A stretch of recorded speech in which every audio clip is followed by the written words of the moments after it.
tu as fait semblant de ne pas être là, tu refuses de les recevoir. On t'appelle au téléphone. Tu passes le téléphone à ton garde-corps pour leur dire que tu n'es pas libre. Mais en plus, tu demandes au personnel de ne pas bien les recevoir. C'est un ministre de la République, c'est-à-dire une autorité investie d'un pouvoir du président de la République. On dit c'est le président, on dit c'est la présidence qui a envoyé les gens. Tu refuses de les recevoir. Et tu demandes au personnel de ne pas bien les accueillir. Maintenant, je vais prendre le dossier de Sarakawa. Sur le dossier de Sarakawa, on a lu beaucoup de choses. On a lu beaucoup de choses, on a lu plein de choses, parfois des choses qui sortent de l'entendement. Merci beaucoup Yves. Mais c'est une question que je vais aborder avec beaucoup de calme et de maîtrise. Avec beaucoup de calme et de maîtrise. Et je vais aborder cette question à charge et à décharge. Je vais l'aborder à charge et à décharge. J'arrive, un instant. Je vais aborder cette question à charge et à décharge.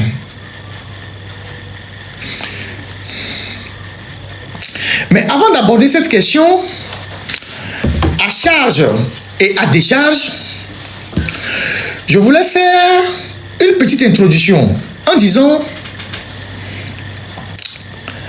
lorsque dans une république, lorsque dans un pays, les dirigeants, il ne faut pas la différence entre la gestion des affaires publiques et les sentiments. Lorsque dans une république, les gens mettent les sentiments dans la gestion des affaires publiques, ça va dans tous les sens. Si vous créez une entreprise, je parle de vous, c'est-à-dire nous, de façon ordinaire, vous créez une entreprise et que vous engagez votre femme dans cette entreprise-là.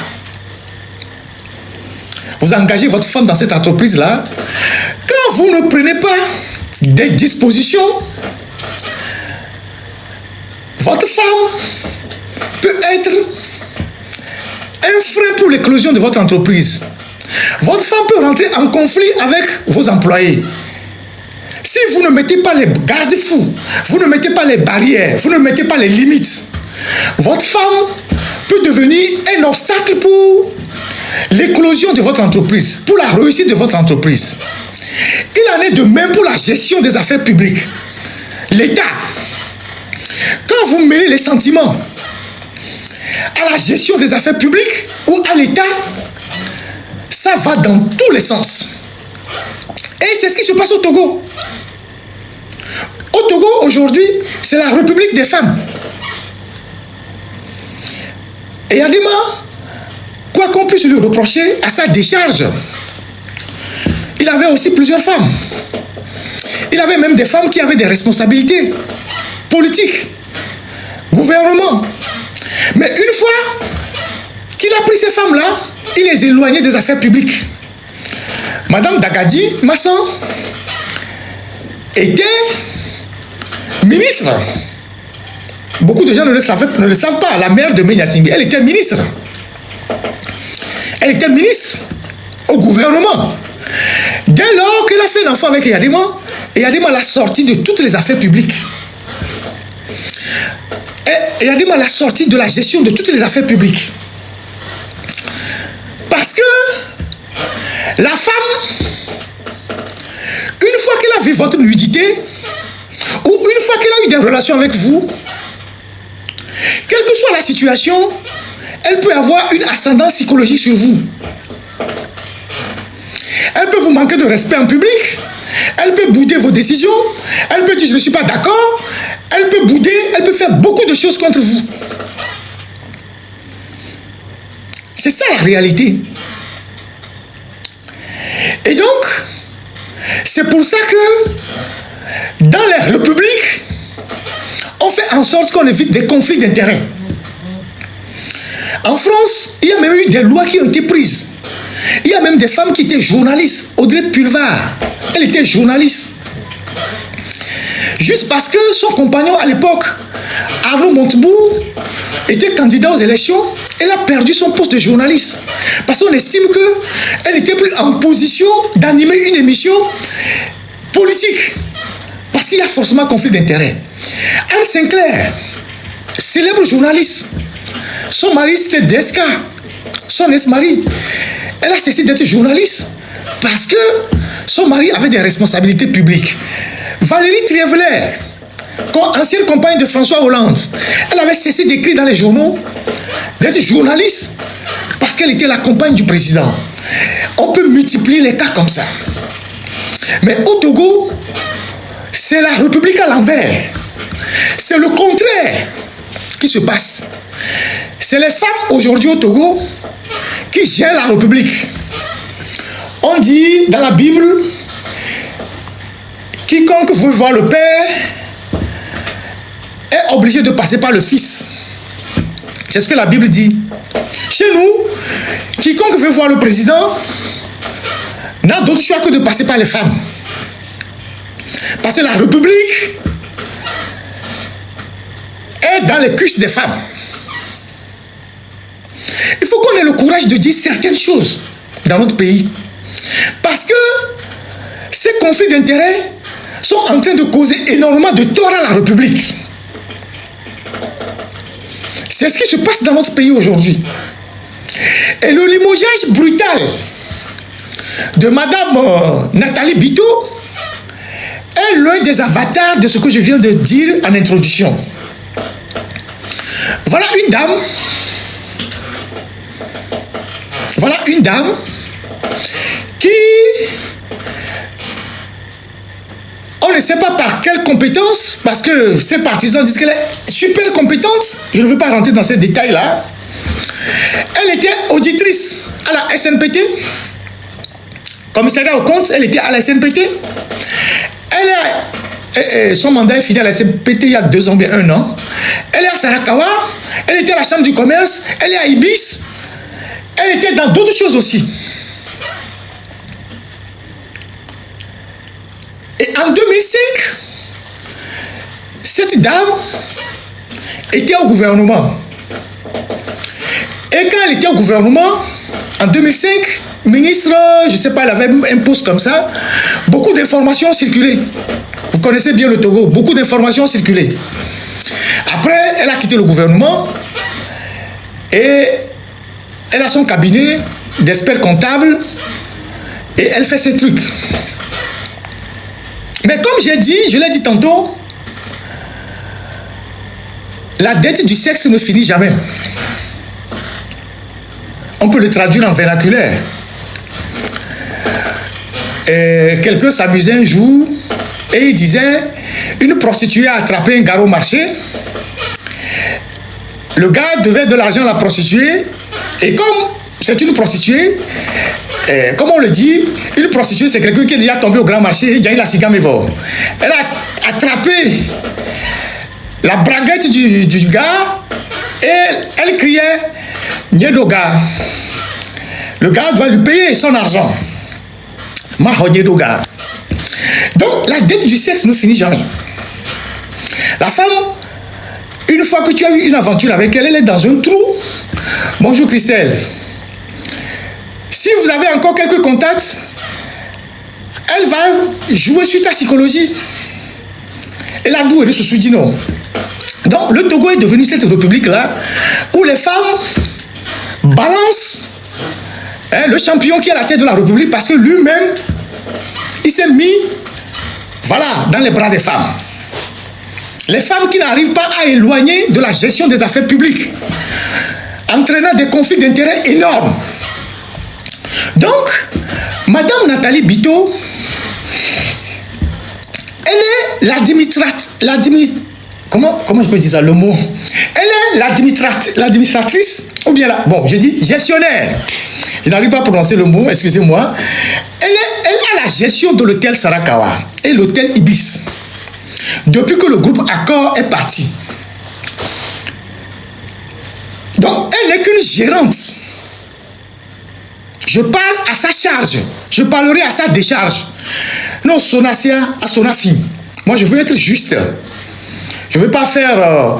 je ne veux pas charger les gens pour charger les gens. Elle est une gestionnaire de l'hôtel Sarakawa. L'hôtel Sarakawa est une propriété de l'État togolais. Elle n'a que la gestion de l'hôtel. C'est une gestionnaire. L'hôtel n'est pas sa propriété. Et elle a la gestion depuis 2016. Et Dieu seul sait qu'il y a eu pas mal d'anomalies là-bas. Je ne veux pas revenir là-dessus. Un ministre de la République. Un ministre de la République. Avec des partenaires. Je ne sais pas qui ils sont. Des blancs. C'est des blancs. Des blancs. On ne sait pas si c'est des investisseurs. Un ministre de la République vient dans l'hôtel. Avec des blancs. Pour une visite des lieux. Et on dit que c'est la présidence qui a envoyé la délégation. Celle qui est la gérante de l'hôtel, tu n'es qu'une gérante, ce n'est pas ta propriété. Non seulement tu refuses de la recevoir, tu étais là, tu as fait semblant de ne pas être là, tu refuses de la recevoir, on t'appelle au téléphone, tu passes le téléphone à ton garde-corps pour leur dire que tu n'es pas libre, mais en plus, tu demandes au personnel de ne pas bien les recevoir. C'est un ministre de la République, c'est-à-dire une autorité investie d'un pouvoir du président de la République. On dit c'est le président, on dit c'est la présidence qui a envoyé les gens. Tu refuses de les recevoir. Et tu demandes au personnel de ne pas bien les accueillir. Et plus grave, tu dis, si c'est vraiment la présidence qui les envoie, qui retourne te ramener la lettre de la présidence qui les envoie. Toi, tu n'es que une gérante d'un hôtel qui appartient à l'État. Tu es gestionnaire d'un hôtel qui appartient à l'État. Un ministre de la République vient avec des investisseurs. Tu dis que tu ne peux pas les recevoir sous prétexte qu'il y a des gens qui viennent à l'hôtel dormir parfois avec le nom de la présidence et ils partent sans payer. Mais un ministre de la République n'est pas n'importe qui. Le ministre de la République n'est pas un homme lambda. Ce n'est pas un individu lambda qui vient à l'hôtel dormir au nom de la présidence. Un ministre de la République, c'est quelqu'un qui tient son autorité du président de la République. Donc, il vient dans l'hôtel et tu refuses de les recevoir. Donc, il y a eu un comportement irrévérencieux envers une autorité dépositaire de la force publique. Ça veut dire que c'est au président de la République que tu manques du respect. C'est bien fait Fofo Gnassingbé lui-même. En parenthèse. Mais si elle a eu le culot, de traiter un ministre qui est venu avec une délégation comme ça, c'est parce qu'elle est sûre qu'elle parle directement avec le président et que rien ne va arriver. Si elle a eu le culot, la témérité, le toupet de traiter un ministre comme ça, c'est parce qu'elle a une relation qui est supérieure au ministre. C'est pour ça qu'elle agit comme ça. Après, on envoie des gens pour venir prendre des relevés topographiques, vous les renvoyez. Mais l'hôtel n'est pas à vous, madame. C'est un hôtel de la République. Et on vous dit, c'est le président de la République ou bien c'est la présidence qui envoie une délégation. Vous recevez d'abord la délégation et s'il y a d'autres choses à faire après, vous pouvez contacter la présidence pour dire, bon, on a reçu le ministre, on a fait ci, on a fait ça, je n'ai pas compris, mais bon, je les ai reçus quand même. Vous dites non, qu'ils ne doivent pas visiter l'hôtel et qu'ils n'ont qu'à retourner à la présidence, vous ramener un document qui prouve que c'est la présidence qui les a envoyés. Et pourtant, c'est un ministre qui accompagne une délégation. Vous ne savez pas qui est la délégation. Vous ne savez pas si c'est des investisseurs, c'est des gens importants, c'est des gens qui sont venus.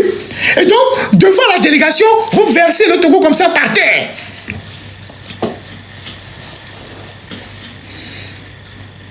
Parce que vous êtes sûr que vous avez la protection du président. Parce que vous êtes sûr que vous avez le numéro direct du président. Donc, vous avez versé le ministre par terre. Maintenant, comme le président, on est parti lui rendre compte que vous avez renvoyé la délégation, et lui, il est fâché.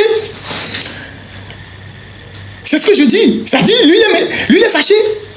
Parce qu'il n'est pas fâché pour le traitement que vous avez réservé au ministre. Hein. Je ne le pense pas. Il n'est pas fâché par rapport au traitement qu'on a réservé au ministre. Ça aura été le ministre seul que vous ne serez pas limogé dans les heures qui suivent. C'est parce qu'il y avait une délégation étrangère qui était avec le ministre, qui s'est dit, mais c'est comme ça que vous vous comportez au Togo? Au Togo, une simple directrice d'un hôtel peut renvoyer un ministre. Parce qu'au Togo, là-bas, il y a des femmes qui ont giflé des officiers, rien ne s'est passé. Il y a des femmes qui ont giflé des ministres à Lomé, rien ne s'est passé. Vous savez ça, non?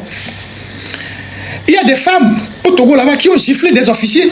Il ne s'est rien passé. Au coin chez Mao, rien ne s'est passé. Il y a des femmes au Togo, là-bas, qui ont giflé des ministres. Rien ne s'est passé. Il ne s'est passé rien du tout. Rien. D'ailleurs, l'un des officiers qui a été giflé là, c'est lui qui m'a traqué à Lomé quand je devais fuir là. Lui, une femme le gifle, il voulait m'attraper moi. Donc, vous voyez, il ne s'est rien passé. Une femme a giflé un officier supérieur, colonel de son rang. Il ne s'est rien passé. Une femme a giflé un ministre qui était en fonction. Rien ne s'est passé. C'est parce que les femmes ont ce pouvoir qu'elle s'est dit, je vais faire ça à ce ministre-là, rien ne va arriver. Oubliant que le ministre était accompagné d'une délégation. Donc, on raconte à la présidence que voilà comment l'administratrice de l'hôtel s'est comportée. La présidence tombe dans une colère noire. La présidence rentre dans une colère noire. Rapidement. Un instant. Je pense qu'on était jeudi ou vendredi. Rapidement, une délégation de 4 officiers dans l'après-midi, dont une femme avec des mallettes, une mallette, débarque à l'hôtel. 4 officiers supérieurs débarquent à l'hôtel, vont voir madame la directrice dans son bureau. 3 heures de temps d'interrogatoire, d'entretien dans son bureau. Je ne sais pas si la mallette c'était pour emporter certains documents, mais ils avaient une mallette. Ils arrivent à l'hôtel, dans le bureau de la dame, 3 heures d'interrogatoire dans son bureau. Pendant 3 heures de temps, dans son bureau, à l'hôtel, l'après-midi de l'incident, et on scelle comme ça son sort. On dit, madame, vous ramassez vos clics, vos claques, vous dégagez. Dans les heures qui suivent. C'est comme ça que ça s'est passé. Et donc, les 4 officiers sont arrivés. Ils ont écouté madame à l'hôtel, dans son bureau, pendant 3 heures de temps.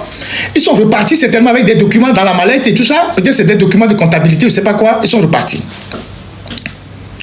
Et on appelle un autre officier à l'état-major. On dit, monsieur, commandant, on vous a cherché à l'état-major. Lui, il était à la DS. Monsieur Agbeni Gan Goumedjoué. On dit qu'on vous cherche de toute urgence à l'état-major.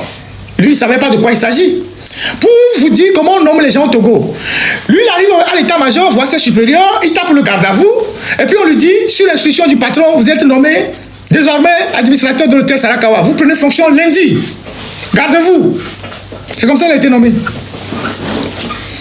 On ne lui a pas demandé si tu as les compétences, si tu peux gérer, si tu peux faire ci, si tu peux faire ça. Non, on l'appelle à l'état-major, il se présente, on lui dit, sur l'instruction du président de la République, tu es nommé directeur et administrateur de l'hôtel Sarakawa. Tu prends fonction lundi. Au repos, il tape garde à vous et puis il part. C'est comme ça qu'on nomme les gens au Togo. Ça, c'est la République, ça. C'est la République, ça. Et donc, c'est comme ça que lui a été nommé le remplaçant. Autant, je ne suis pas d'accord sur la manière dont la dame a été humiliée. Même si elle a posé un acte irrévérencieux, si elle a manqué de respect au ministre, on aurait pu mettre la forme pour la faire partir sans l'humilier. Autant, son prédécesseur, voilà comment il a été nommé. Mais si tout ça arrive, c'est parce que quelqu'un, et quelque part, il a donné tous les pouvoirs à ces femmes-là qui sont en train de monter maintenant sur sa tête. Et il pique une colère et il appelle les gens, renvoyez-la rapidement. c'est lui qui est le responsable de tout ça. C'est lui qui est le responsable de tout ça. S'il n'avait pas réduit la République à ça, les femmes ne lui manqueraient pas de respect, manqueraient de respect à ses ministres. Devant des blancs, devant des délégations. S'il avait fait une distinction entre les affaires publiques et les affaires privées, les femmes ne monteraient pas sur sa tête. Donc, le nouveau directeur a été nommé comme ça, suite à un coup de colère. L'ancien a été renvoyé sur un coup de colère, le nouveau a été nommé sur un coup de colère. Normalement, quand on veut nommer quelqu'un, on l'appelle, on lui fait une proposition, on lui dit on a pensé à vous pour gérer telle structure, vu votre profil, est-ce que ça vous intéresse? Le gars va dire bon, donnez-moi 24 heures pour réfléchir, je vais voir si je peux gérer un hôtel. Non, lui, on l'appelle, je suis présenté à l'état-major, il n'a même pas vu le président, le message est passé par l'état-major, il arrive à l'état-major, on dit vous êtes nommé, il n'y a même pas de papier, on ne lui a même pas tendu un décret, mais pas un papier, on dit verbalement vous êtes nommé, lundi vous prenez fonction à Sarakawa, il tape gardez-vous et puis il sort. C'est ça la République. Maintenant, Dame Bintou Nathalie, qui a été humiliée publiquement après son comportement irrévérencieux, bon, elle prenait l'hôtel pour sa propriété privée. Donc, le week-end, elle a amené les camions pour ramasser tout le matériel qu'elle juge que ça lui appartient. Matelas, télévision, lit et tout ça. Devant les gardiens qui sont au portail, elle a vidé tout ce qu'elle pouvait vider dans l'hôtel. Plusieurs camions sont venus ramasser des trucs, du matériel. Elle a ramassé. Ramassé du matériel. Vous voyez la République? Elle est venue avec des camions de bagages. Elle a ramassé tout ce qu'elle estime que ça lui appartient. Elle a ramassé tout ça de l'hôtel. Elle a emporté tout. Vendredi soir, samedi, dimanche, ils ont ramassé les choses.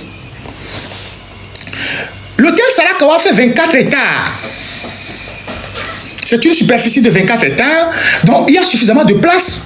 Le groupe Accor pensait créer une académie. Elle avait même mis une fondation, elle voulait faire une académie pour former les cuisiniers et puis avoir des logements. Mais quand Madame Bintou était là, elle a créé un endroit où elle élevait de la volaille derrière le restaurant Sika Sika. Elle a mis une petite ferme de volailles là-bas. Elle élevait les dindons, les pintades, les canards, les poules et tout ça. Elle a fait des enclos et elle élevait ça dans l'hôtel, à l'intérieur de l'hôtel.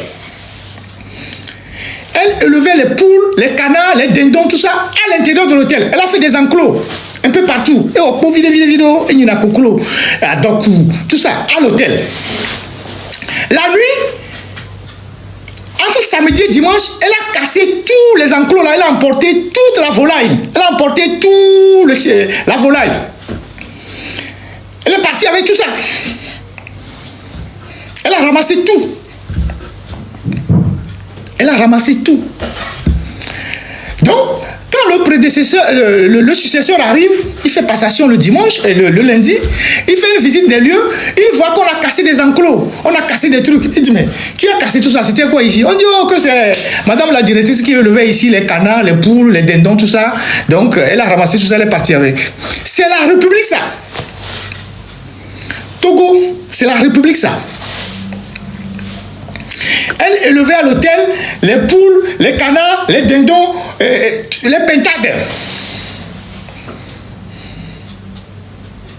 Et quand on l'a limogée, elle a ramassé tout ce qu'elle pouvait ramasser à l'hôtel. Elle n'a pas oublié ses poules, ses canards, ses pintades, tout. Parce que c'est des gens qui ont des fermes. Pendant la longue période d'administration de l'hôtel, ce sont leurs propres fermes qui livraient les poulets, qui livraient les canards, qui livraient les pintades. Il y a des conflits d'intérêts.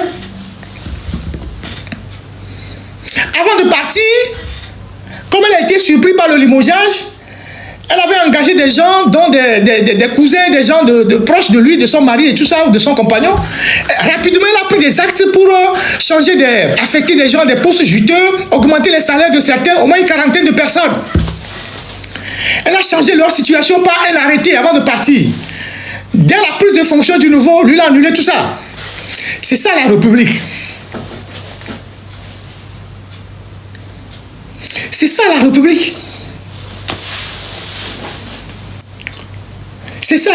Comment est-ce que un hôtel de cette classe,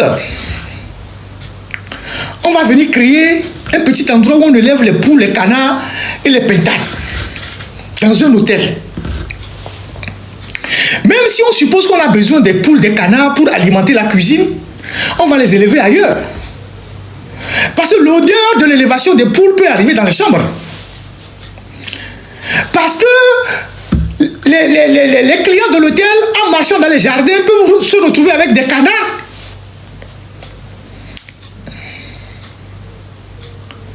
Et ce n'est même pas l'hôtel qui les élève. C'est elle qui a élevé ça. La preuve, quand on l'a limogé, elle est partie avec. En Gambie, j'étais dans un hôtel en Gambie. En Gambie, j'étais dans un hôtel. On avait beaucoup de singes. Parce qu'il y a une forêt à côté de l'hôtel. Donc, les singes faisaient des tours dans l'hôtel, tapotaient les dos des gens et prenaient des bananes. Ça, c'est à des faits touristiques. Il y avait une forêt à côté de l'hôtel où il y a des singes. Ici, vous élevez des canards, des pintades. Vous connaissez le bruit de la pintade? Quand la pintade fait du bruit. Vous connaissez le bruit de la pintade? Ça veut dire que même les clients, dans leur chambre, peuvent écouter le bruit de la pintade. Et vous élevez ça à l'hôtel. Parce que justement, quand on vous a donné l'administration de cet hôtel, vous avez cru que c'est votre propriété privée. Donc vous avez fait ce que vous voulez. Au point de renvoyer un ministre, de manquer de respect à un ministre. Je ne suis pas d'accord sur la manière dont ils vous ont humilié, mais c'est votre méthode dans RPT Unir. C'est-à-dire vous n'avez pas de finesse. Il n'y a pas, dans le RPT Unir, il n'y a pas de finesse. C'est des méthodes de brutes. Voilà, c'est la force brute. Tu fais quelque chose, on t'expose publiquement. On aurait pu tranquillement te demander une lettre d'explication. La présidence aurait pu te demander une lettre d'explication. Pourquoi vous avez fait ça avec ce ministre? Et après, vous demandez de partir tranquillement. Mais comme vous utilisez la méthode brute, quand vous n'avez pas la finesse, quand vous n'avez pas fait les choses avec finesse, dès que le chef s'est fâché en haut, il a dit « Dégagez !» C'est fini. Dans les 24 heures qui suivent, vous avez été écouté, on a nommé un successeur. Voilà ce qui s'est passé à l'hôtel Sarakawa la semaine passée. Voilà ce qui s'est passé.